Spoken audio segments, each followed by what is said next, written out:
Marginality is basically relating to the contribution to the U.S. economy, and most commonly through job creation. And so they need the context is very different between a initial E2 application and a renewal.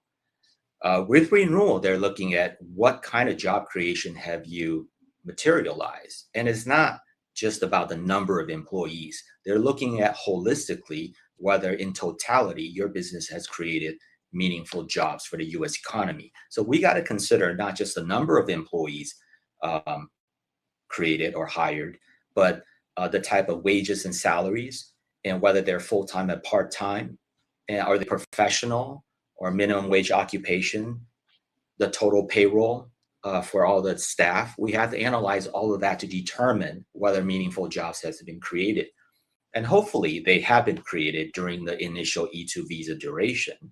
And then, of course, then we project even greater job creation with the correlating the business growth. But sometimes, especially like during COVID, when a lot of businesses were negatively impacted and the job creation plummeted, payroll plummeted, what I've experienced in those situations is that if you can explain the circumstances beyond entrepreneur control that had a negative impact on their job creation or the marginality issue,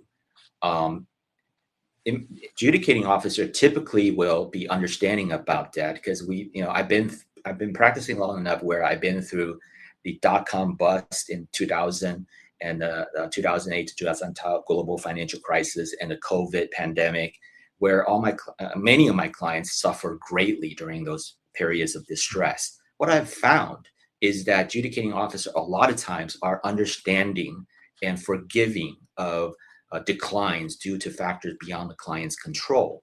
But you got to go beyond that and show how you're going to recover, and that your strategies to recover are materializing and are working, and that the future looks promising at the time applying for renewal. So that's a critical strategy to get the renewal approved when there is serious marginality issues during the initial E2 visa duration.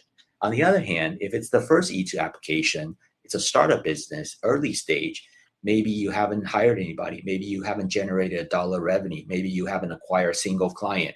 There's a serious marginality concern because the business is so darn speculative. We really need to analyze, is that consular post likely to be open to this type of this early stage of a business development progress? Sometimes, and there's many factors that influence that. You're looking at the size and scale of the investment. The larger the investment, what I've noticed, the more the adjudicators are willing to take that leap of faith and trust in the potential. The smaller the investment, the more skeptical they are on the potential success.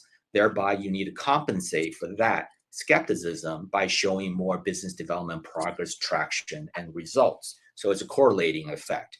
And the scrutiny of the consular post obviously plays significantly into that.